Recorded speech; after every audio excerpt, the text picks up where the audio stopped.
Hello and welcome to the stately grounds of Compton, Verney in Warwickshire, country estate and the epitome of English landscape elegance, created by the famous 18th century garden designer Lancelot Capability Brown. Today, channeling their own capability in a contest of creativity, 8 artists will spend the day capturing this idyllic landscape in a bid for artistic superiority. It can only be a brand new episode of Landscape Artist of the Year.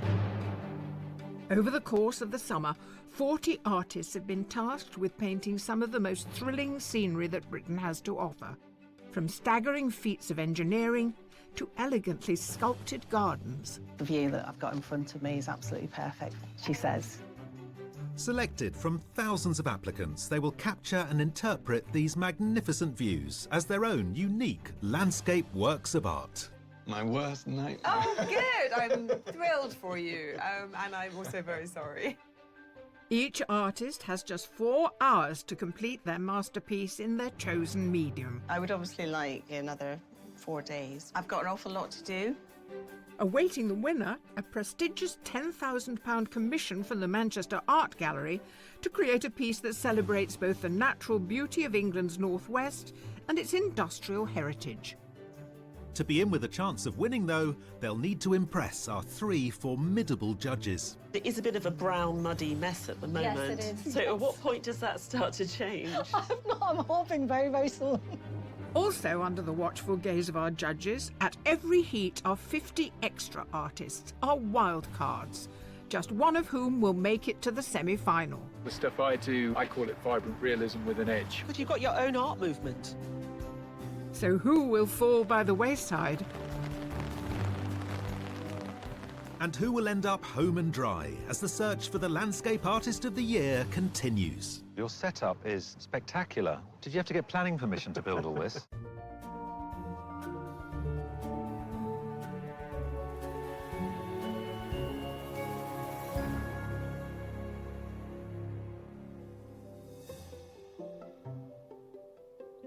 Of the 8 artists contending for artistic acclaim today, 5 are professionals.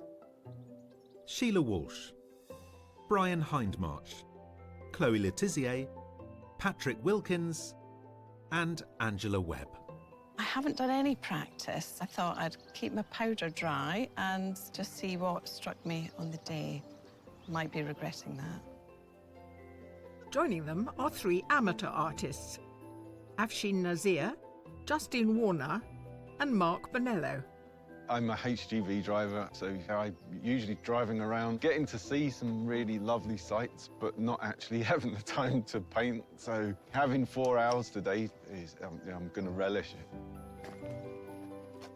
While our artists get in gear for the day ahead, the judges have the chance to inspect their submissions, the originals of which they're seeing for the first time. We have a wall that, like yourselves, is bursting with interest and vitality. We start with someone who's clearly interested in skies. I'm completely taken with it. I love the brush strokes in the trees. They're sort of drippy, and then you get the same treatment of the water, and there's a really nice touch of blue that sort of sings. It's well put together. I think it's just a very beautiful, evocative painting, really. I love this fantastic use of the red ground because you get a really expressionistic painting. It becomes sort of supernatural, but we know what the place is, but it's done in the most interesting way.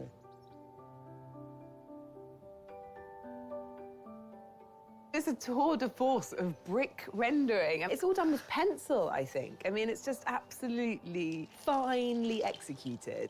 It's a love letter to some grubby corner. I get the sense this is an artist that takes no artistic license. This next one's given me vertigo. The composition is fantastic, but it's an exercise in stylization. None of nature is rendered in a realistic form. I just love that sweep of that wave just about to crash. It's very graphic and it tells us exactly what's happening.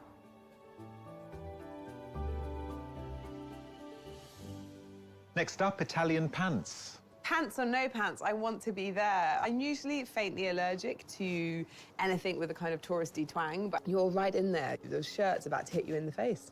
What I find extraordinary is the sense of light coming through the clothes. I don't know how they've done it.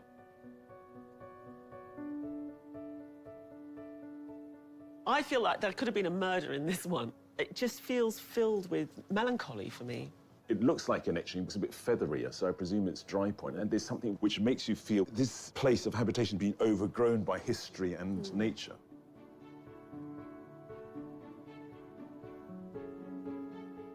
This is such a great painting. You really feel the depressed nature of industry. And then you've got this light colour palette, which actually feels quite charming.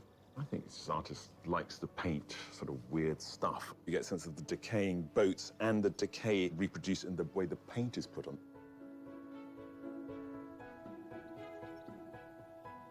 And finally, some fabrics being handled in a really interesting way. I mean, it's just so well structured. There's a painterliness to the way this artist is using the material. When you get up close, nothing falls away by finding out that it's thread and fabric because it's so beautifully done.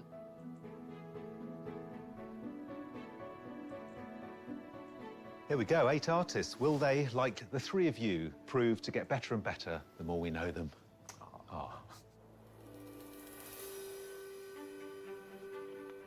Artists, I hope this image of pastoral perfection is to your liking as your challenge is about to begin. You have 4 hours to complete a winning work of art. Good luck, everybody. Your time starts now.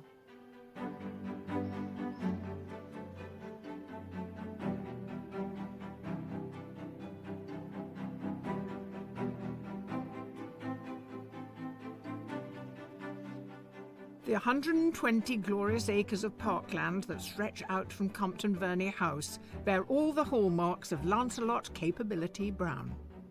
A series of naturalistic, harmoniously composed views. Today, our artists face one of his very best. The East Lawns rolling down to the lake with the neoclassical bridge beyond. This is an exceptionally beautiful landscape. It's very manicured, it's very genteel. There's moments of reprieve, moments of excitement.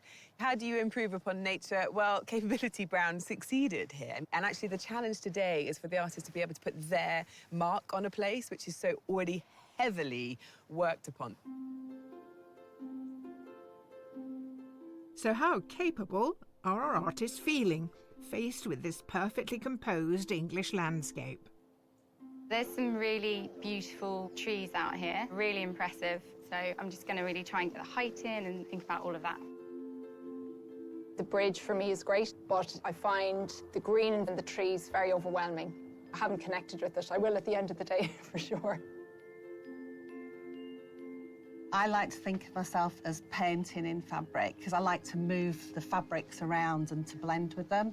All of the fabric that I have with me is dress ties, some of them big patterns, some of them smaller patterns, and I use that with the perspective that I'm trying to create. Yorkshire-born Justine Warner is an amateur artist with a truly unusual method. Placing ties down in layers, she blends them together with coloured thread and uses a heat gun to expose the patterns below, creating complex, expressive works, as seen in her landscape of the Yorkshire moors. What strange alchemy is going on here, Justine? So that would be like a painter putting the ground on a canvas, like the background. And these threads are my equivalent of starting to draw into the fabric. Do you just buy ties in a job lot? I started off like that, but now I'm known as the lady that paints with ties. So I can open my front door and in the porch there'll just be a bag of ties that somebody's left for me. Wow. I've always worked with textiles. It's kind of escalated. When I'm driving down the road, I'll see a landscape in ties. In ties? In ties. And when you see a tie on a person, do you see a landscape? Yes. It's quite tempting. Just snip that tie.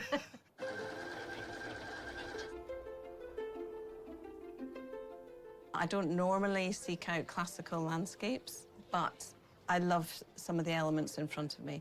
And I was actually an architect, so I'm very attracted to that bridge. Originally from Edinburgh, Angela Webb is a professional artist now based in the Midlands. Drawn to dynamic compositions, her view down a Venetian street painted during a family holiday features her daughter, who joins us gazing up at the geometric tangle of washing lines above. Angela, your submission was incredibly well constructed, but your sketch is very loose. Yeah, I tend to draw with the paint quite quickly. I wouldn't normally be attracted to like a great expanse of grass, but I am drawn to a bit of perspective, and I like things to be underpinned with a bit of structure. So I thought this was an opportunity to get a bit of... To draw the eye from into... up towards the bridge via this beast of a tree. Your submissions are square, so do you use the square quite often? Quite often, it feels more bounded somehow for me. I'll let you crack on. Our 8 artists aren't the only ones hoping to have the blueprint for success at Compton Verney today. 50 daring and determined wildcard artists are busy setting up further along the lake's edge. I brought far too much. Easels, lots of paints, a can of iron brew. I wanted a bit of a roll for my paintbrushes and my pens. Couldn't find one that was quite big enough, so I've gone and made my own that has little sections for everything, even my sketchbook. I'm an old roadie. I retired and decided to spend my days in the garden painting instead of touring around the world with bands like The Stones, Pink Floyd, Black Sabbath, all of them, you know. If any of their landscapes strike a chord with the judges today, they could land themselves a place in the semi-final. Paul, did you have to get planning permission to build all this? What's going on? I built a little contraption to create a cover to hopefully stop the rain coming in. And this is all because you like to work on a canvas bigger than my house? Yes. As the wildcards lay down their first brushstrokes, back in the pods, one of our artists is taking steps to ensure she's happy with her own. I'm trying to capture the right composition first as a sketch. If I don't lay out my painting correctly, then no matter how beautiful the actual paintwork is, it's never going to look right. This is the nerve-wracking bit for me. A self-taught artist, today is civil servant Afshin Nazir's first time painting en plein air. Having grown up in Pakistan, she's become smitten with the ever-changing skies of her adopted home, depicted to dramatic effect in her oil rendering of Windsor Great Park. Actually, we're in a capability brown landscape, and he was really specific about where he put trees in order to give an overall composition. Are they in the right place for you? Nothing's ever in the right place. Oh, really? But I see you're working on the 2 Wellingtonias in the distance. Oh, yes. And they're waiting down that right-hand side. Did you spot them straight away? Yes, I very early on, and then it was just a question of I'm just trying to arrange everything in a way that works. And there's something sort of almost like symbolist painting in your art. It's all about mood and atmosphere. Yes, it's definitely not going to be as is. So what mood are you looking for? It's going to be moody. Dark and moody. Not too dark. OK, middly dark and moody. Mid-moody. It's a busy first hour. This first stage is just finding my way, really. But once you've turned the night over, it'll be, hopefully. Brian Hindmarch, a lecturer from Bradford, has devoted over 50 years to the art of printmaking. His dry point of a wintry western hall follows his tried and trusted process. First, a charcoal drawing on site, then retreating to the safety of his studio to complete the work, a luxury he doesn't have today. Well, I come here as a total innocent. I don't know what dry point etching is. Well, dry point is etching without any chemistry. It's just literally a point scratching into a surface. That's a pen vise with a needle inserted. And the beauty of this is you can get very incisive, fine lines. So you've done the sketch underneath, so you know where it is. You're using these brutal instruments to cut the pattern of the picture. Yes, it's quite a sketchy, impressionistic sort of view, but it will get tighter as I move on. You can actually rub this off with spirit. That will come off? It'll come off, and then I'll have a clean plate, which I can then ink with various tools. I'm not surprised you've done it all your life. It seems very gratifying.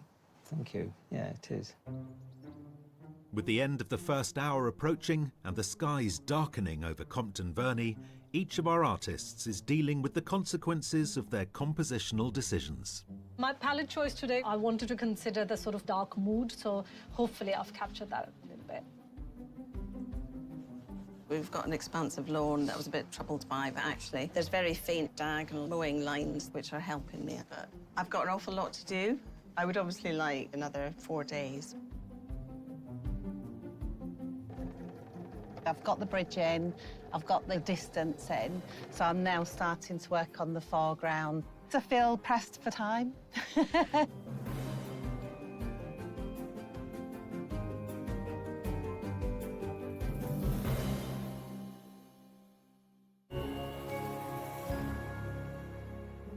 In Warwickshire, 8 artists are an hour into their challenge to depict the beautiful Capability Brown design grounds at Compton Verney. And one artist in particular is relishing the opportunity. If I get the chance, I'll paint plein air, but it doesn't really happen that much because I'm on the road quite a lot.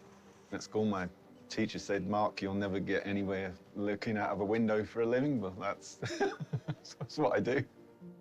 HGV driver Mark Bonello keeps his kit in the cab of his lorry and paints whenever he has downtime on the road. His atmospheric landscape of a dry dock at Kilkeel in County Down was completed in oils. Mark, from a kind of rusty-looking shipyard to a bucolic English landscape. My worst night. Oh, good! I'm thrilled for you, and I'm also very sorry. I mean, it's good to have a challenge. It is. And I've got a bit of discoloration and found something to paint. You've zoomed in immediately on the bridge, and your version of the bridge already I can tell is the underbelly of the bridge, the other side of the bridge's life that we don't see. What attracts you to that kind of narrative? Maybe it's from my job. I get to see a lot of grime and dirt.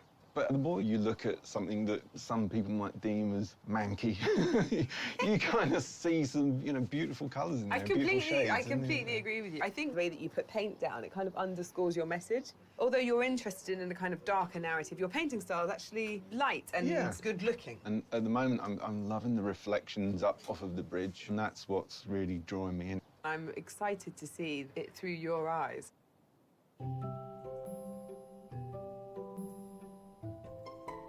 I do a lot of tree paintings. These are really impressive. Capturing that and really getting the scale of them is going to be quite challenging. Chloe Letizier's passion for landscapes traces back to her childhood in Guernsey, a place she left at 18 to pursue her ambition of becoming an artist. Her expressionist submission, painted in acrylics over 4 hours, depicts the shed at the end of her South London garden. Now, Chloe, your submission had this incredibly strong, vibrant red. This is entirely different. You've chosen this enormous tree. I think I have found something there now that I want to work with, which is the branches meeting. I like to capture something that's beautiful but interesting. I'm not just trying to paint the trees, I'm wanting to capture the feeling that you get when you're in it. So many greens, but you've not yet started to diverge from more or less the central green that you have. I've just started to get a different one on, but yes, I'll be building it up now. I think it'll happen hopefully quite quickly now. Thank you, Chloe. I'm looking for a fault in the landscape. It's so well composed. I don't know whether Capability Brown could foresee how trees would mature, but everything sits so beautifully together. It's gorgeous. Some of these trees are works of art in themselves. Yeah, it is just fantastic. But Here comes the but. Well, it's fake as hell. It's one-dimensional in its beauty. And how do you make it interesting as an artist for yourself? Because it's an artistic creation already. Yes. And to add your layer of our artistic creation on top of that, I don't quite know how they're going to do it, to be honest. I'm looking forward to seeing Kathleen, Kate and Joan coming over that bridge in bonnets. We're the Darcys here. We're going to have to come out of that lake. Oh, my God, with OK, with our shirts sopping wet. I'm sorry, but that's just the way it is.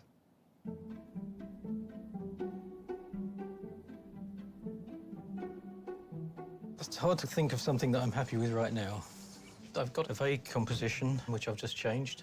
I wanted to keep the bridge as kind of the focal point, but it wasn't big enough. I'm behind where I wanted to be. A technical illustrator by trade, Patrick Wilkins threw himself into creative drawing a decade ago. His highly detailed, often melancholic pencil and paint depictions of urban scenes, such as his submission of an alleyway near his Kent home, are meticulously rendered, taking upward of 40 hours to complete. Now, Patrick, I get the sense that you're an artist that has to paint every little detail Yes, that's pretty much true. Everything has to be as it should. So have we given you a curse with every blade of grass here? Pretty much. Good, yes. that's what I Yes. like to hear. So we're going to make it really tough for you today. So, given what I've been given, the bridge is the best I can muster from my usual way of working. You put it quite low. What made you do that? It is quite low. I think I could do something interesting with the sky. So, Oh, yes, because your submission, what I loved about it was that everything sort of emanated from the light. yes. It was as if the whole thing came out of that. Is that same sort of feel that you're going to go for today? If I can get it, yeah, in the time allowed. I think I can get some sort of moodiness generated from a cloudy sky, although it keeps changing, so it's a bit tricky. It's probably going to have to be semi-imaginary. Oh, so a bit of artistic license. I know, it's breaking all the rules, Bit of but... freedom.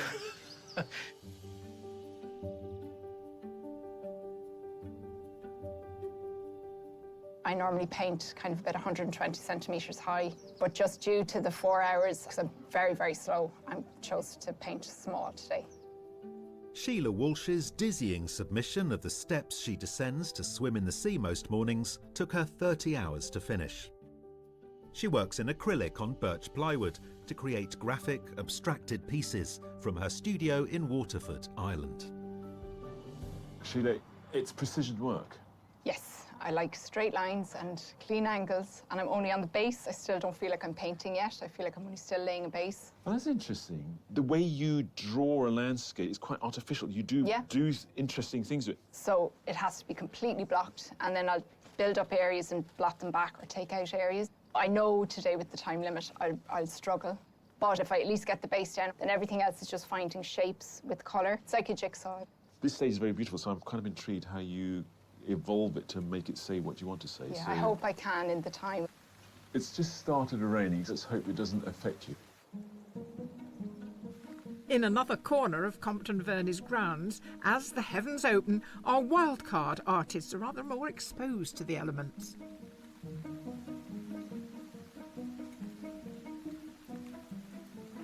It's just already dripping. I kind of quite like it. As quickly as it started, the rain stops, leaving a trail of devastation in its wake. The rain actually turned my acrylics into watercolours, so I'm trying to work around that. I'm using water mixable oils, so in the shower a lot of unexpected patches and lines suddenly appeared. I realised the tent's not fully waterproof, so I've got a wet bum now. That rain came out of nowhere. Yeah, but we've had artists in the past who say that the weather has made their work. I think some of them have been really thrown by the weather. I mean, they painted something really moody with a grey sky, and now it's bright blue skies. They're deciding whether to change it or not. But I just think they're so admirable, our wild cards. Very dry, considering we've been working driving rain. Back at the pods, and with almost half of the 4-hour challenge now up, our artists' fortunes are reflecting the mixed weather. The key part of the picture was the bridge, but I don't think I've done it particularly well. I'm not happy with the way things are going. I would like to be happier. Halfway, it's a bit scary. It's a lot of branches entwined and that feeling of intensity. It's just starting to feel like it's coming alive a bit. That bridge was so difficult. I'm still not 100% happy with it. Ah!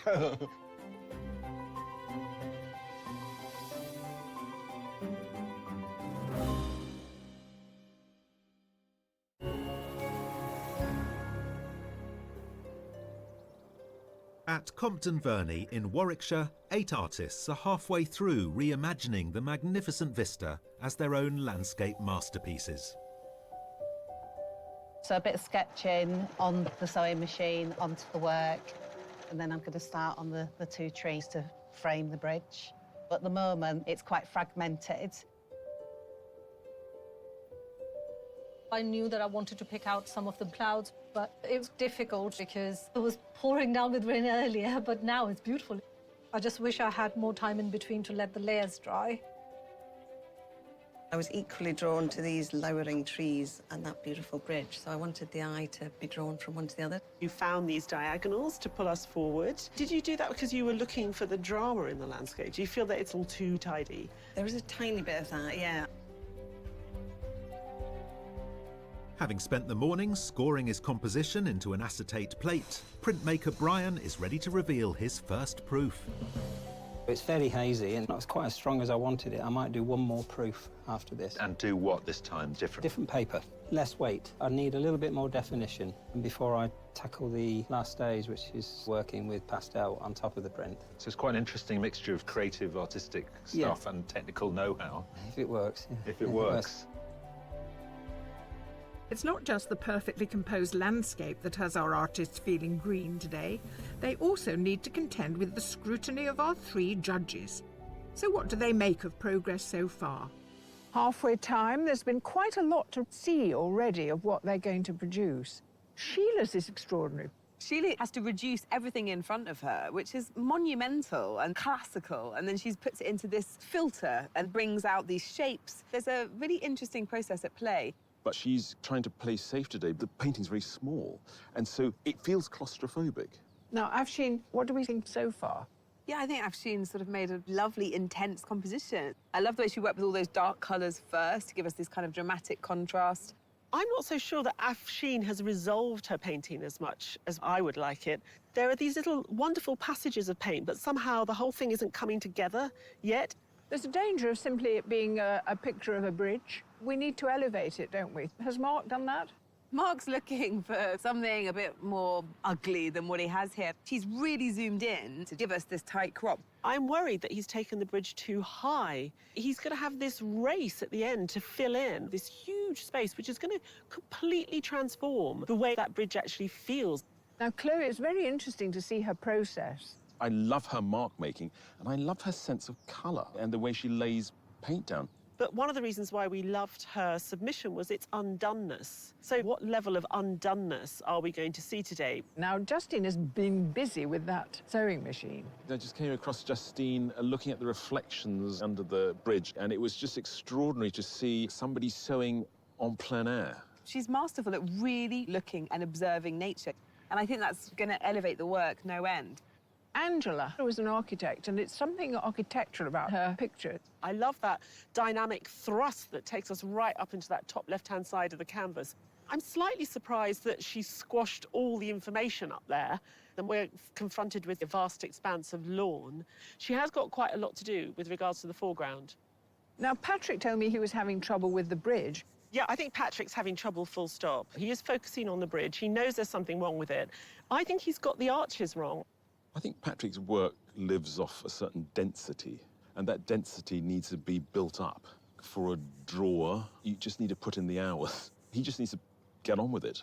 Well, it is very interesting that today we've got artists who are taking different routes to different outcomes. So that's going to be hard. Good luck. So no trees, I notice, even though we are surrounded by them. Have you got a thing about trees? I am going to put some in. There's a little bit of one here and a little bit of one there. Right. Because there's no sky either. No, I'm more interested in foreground. So where do you do your painting? In the truck, usually. Oh, in the truck? Yeah, yeah. So you find a bit of grime, park it up, sit in the cab and paint once out the front window? Yeah, that's the hard thing. You're driving along and you see something really nice and there's not many places you can park a 40-foot lorry, so... No, it's not normally in front of a capability brown landscape, is it? No, no. Afshin, you've really got the moodiness of the sky. Clearly, you've spent a lot of time today seeing it misbehave. I have, but in some ways, that's exactly what I wanted. I love the way you put your marks down. They've got a lovely sculptural quality to them. The tones sometimes clash with each other. You obviously feel quite comfortable to push and pull and find equivalents for what you're seeing in nature. Yeah, I don't try to depict it as is. When I'm painting, it looks quite messy, but if I stand back, then that's when I see it all come together. The beautiful parkland the artists are painting didn't always surround Compton Verney House as it does today.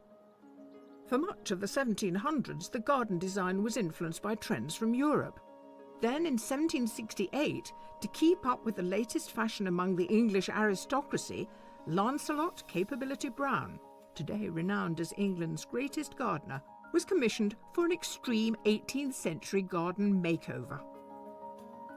Capability Brown was a world leader, really, in the English landscape movement, and what he tended to do was take landscapes and make them into picture-perfect pastoral vistas. The expanses of grass, fringed by woodland, are a mark of Brown's design. He also planted hundreds of trees and shrubs, including the majestic grey-green cedars of Lebanon. He certainly used different trees, knowing the colours that they produced to emphasise the lay of the land and the different points of interest.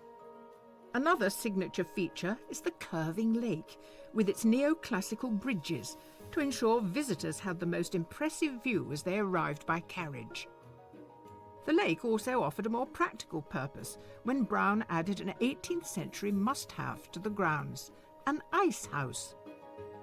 Ice would have been taken from the lake in the wintertime and stored in the ice house, and the family at the time would have been able to have cold puddings, cold drinks throughout those winter and even into the spring months.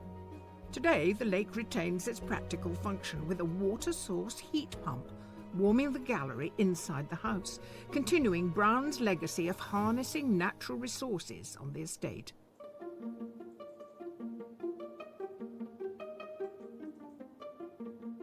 Following in Capability Brown's footsteps with their own Compton Verney landscapes, our wildcards are nearing the end of their challenge. So it's a diptych? Yes, I really like that tree there. Yeah. And I really like the bridge, so I've tried to do the two. Which one did you enjoy painting more? Because, of course, they both got separate challenges. I think I need to work on the bridge a little bit more and actually try to get rid of some of the detail. Get rid of some of the detail? Yes, okay. yes. That's quite surreal. I don't really like doing just greens and blues. The stuff I do is, I call it vibrant realism with an edge. But you've got your own art movement. Wow. This is a gorgeous wee thing. Tell me how you've made it. So I've started off with watercolour on the fabric, and then I've started to embroider over the top of it. So it's your normal process, painting and thread? No, not at all. This is something I've tried to adapt to fit into the time limit. Excellent.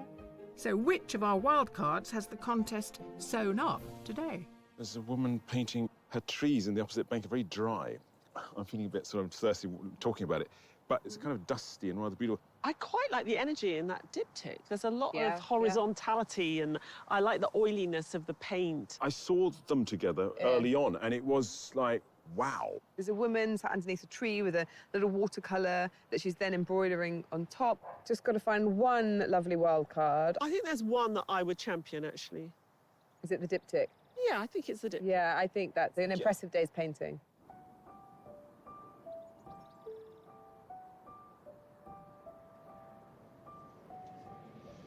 Well done. You're a winner. Can we try to put them together? That is gorgeous. We loved the way you put paint on, the colours you're using. It's very loose. It really gets a sense of the space here, so well done. When they say that it's good, the judges, it does validate your confidence in yourself. I'm feeling quite emotional, actually, but I'm delighted. Helen MacDonald-Matthey from Kilmacon near Glasgow will enter a pool of wildcard winners from all the heats, one of whom will be chosen for a place in the semi-final. Back on Compton Verney's East Lawn, the 8 artists are into their final hour. It is quite chaotic at the moment. I'm trying to look at the tree and look where the shadow is. Are you going to do anything else to the sky? I'm going to burn back these fabrics here. A lot of that will disappear. I don't think we've ever had anything quite like it, Justin. I'm finding the water difficult. I just want to show the flatness with the plane that it's going in. Yeah, water, which is what I normally paint, but not so lovely and flat.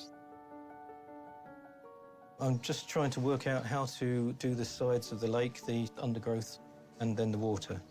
I've no idea how I'm going to do the water. I'm not feeling brilliant about it. If I overwork it, then that could lose it. But then again, also have to push it. So that's the question.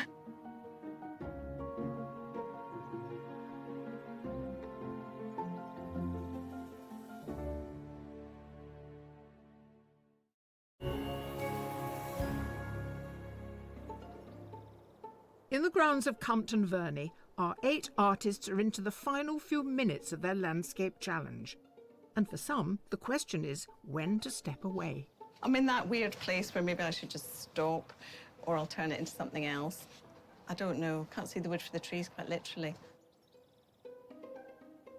I'm burning back through the top layers just to reveal the pattern fabric in the background. I was happier with it 10 minutes ago. I do think I've got one too many trees in here.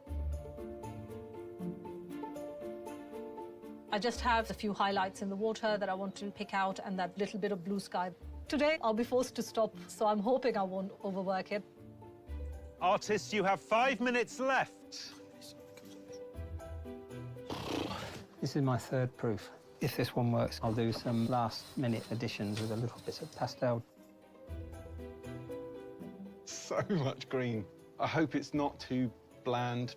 I'm sweating, I'm hot, I'm covered in paint. I don't think I'm gonna last. And my sewing machine's giving up the ghost.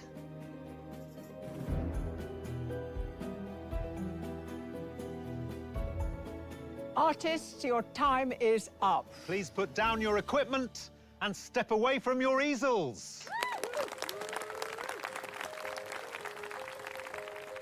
I'm relieved it's over. I was fairly calm at the beginning, and then everything seemed to go horribly wrong, and I was really panicking. As it turned out, it wasn't as bad as it could have been at one stage. Only one artist can make it through to the semi-final, so while they take a hard-earned break, the judges start by narrowing the selection down to a short list of 3. Lots of lovely green paintings. They all found the drama in their own ways. I love Brian's submission for the dry point touch and feel. And in trying to work the landscape, I think he's added too much pastel, and so what we've got is colour and tone, but we don't get that richness. It's almost as if we're surrounded by the vortex of the branches, and I do get a real sense of that. Angela managed to keep that dynamic quality. I really, really love the treatment of those trees, but I don't know if I love the amount of loose paint in the bottom left. I find it's an incredibly well thought through composition, but that sense of having all this empty space to deal with, I think that's where Angela suddenly thought, how do I enliven this? And she did it with a language that isn't present anywhere else in the painting. I love Chloe's greens. I love the luminosity, I love her palette, I love the fact that these trees are sort of writhing. I think it's a rather lovely piece. Chloe's not painting the precise reality of what is in front of her. She's painting an impression of it. The trees are what makes the drama, and she's really taken us in amongst them. I recall Mark's bridge halfway through the day, and I just couldn't see how he's going to make any sense of placing it in a landscape. And I don't know how he's done it, but I understand exactly what he's talking about. He's looking for things which are sort of unexpectedly beautiful. That water's just really beautiful. I think it's got a very quiet energy. It's like a love letter to that bridge, almost. Afshin's painting's a little treasure, isn't it? I mean, it's intense, it's brooding. That sky tells the story of all of the skies we had today. I think Afshin's really good at capturing a sense of mood. It's poetic, it's melancholic, and it is dark. But the yummiest thing is the way the paint is put on. Yum. Sheila stuck, you know, with that beautiful stylization and this range of colours that work incredibly well together that she found in the landscape. There's an amount of work required of the viewer, and sometimes I find that work is almost too much. But the way Sheila puts paint on, I think is very beautiful. Patrick obviously had the choice when he made his submission of what to draw, and today he's done very well in getting this rather beautiful landscape as close to that as possible by giving us something as slightly strange, but true to life. I mean, it's a quintessential British landscape on a miserable summer's day. I love the way he's created that sky. I think it's my favourite thing about it. I'm very impressed with Justine because she's given us something very painterly. It's a beautiful landscape. It's today's landscape. I think she's very, very clever at what she does. The range of colour and the texture that she brings and the beautiful light that's observed on the bridge between the two trees. I mean, I don't know how she does it. So, which 3 of today's artists will make it onto the shortlist? So, one or the other of these, it feels yes. like. Love these two. So we've agreed on, yeah, those ones there. Okay. Artists, this is the moment when just 3 of you will learn whether you've made the shortlist for consideration as today's winner. The first artist that the judges have selected is Mark Bonello.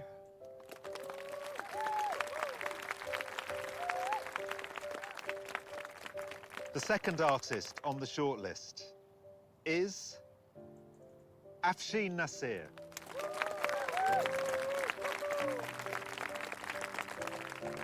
And the final artist on the shortlist is Justine Warner.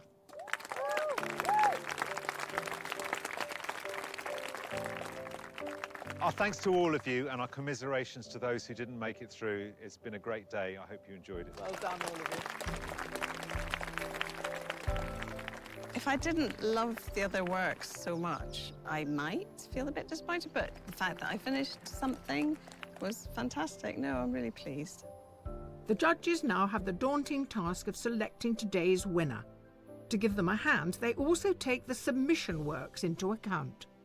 Judges, I don't think we've ever had such divergent work. They're so different one from the other. But they're very strong, aren't they? Like, you get the sense of 3 individual artists who know who they are. Mark likes a bit of grime. Well, the only grime he found was the underside of the bridge. But even the way that he's dealt with the underside of the bridge is beautiful, isn't it? I'm amazed it's as good as this, really, given quite a challenging compositional choice. Eliminate the sky altogether. Seeing it next to the shipyard, I realised that the bridge that I thought was too high was actually where he normally starts. That's where he positions the main part of the action.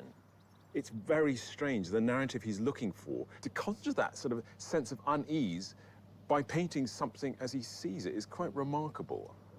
Afshin is a big fan of clouds, and she's given us another interesting sky today. I mean, they're very, very textural clouds. She plays with light in such a beautiful way, so everything feels exaggerated and emphasised, and therefore you get a very moody painting. She's really revelled in the trees, rooting those 2 Wellingtonias on the right-hand side. They've got a real presence. It's almost like they're guardians of the landscape. They're a beautiful pair, Afshin's work. You know, I mean, they are very, very similar in tone and mood. And it comes through the way she places paint down. It is just thick and beautiful. The painting itself has a life of its own. And Justine has worked miracles with ties. I mean, I'm gobsmacked. For a long time, you imagine that it is a painting with this sort of rich depth and intensity of detail. That bridge is just phenomenal. The water is totally believable. I cannot believe that's material and thread. And it's interesting seeing Justine's submission next to today's work, this complete understanding of light. Both, I mean, it's just bonkers. She doesn't see landscapes now, she sees ties. I think the thing about Justine is, although it's extremely process-driven, she doesn't ever stop looking at the landscape. I think we're really impressed with the way that she is a sort of plein air painter who happens to be using fabric and threads. Well, we could talk all day, but we need a winner.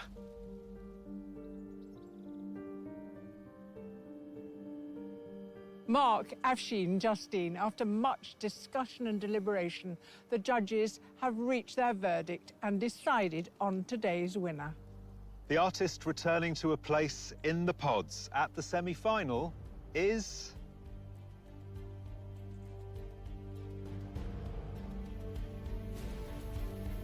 Afshin Nasir.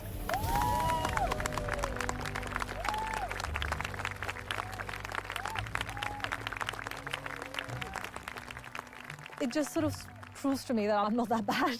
I guess it's probably the first thing. Afshin's really good at creating a sense of atmosphere. There's a dreamlike quality to what she made for us today here at Compton Verney. But she added a sense of melancholy and mood, and it just captured our hearts. I think it's going to take a little bit of time for it to sink in, to be honest. I'm still in a little bit of shock. But so happy, so happy. I don't think I can put it in words, really.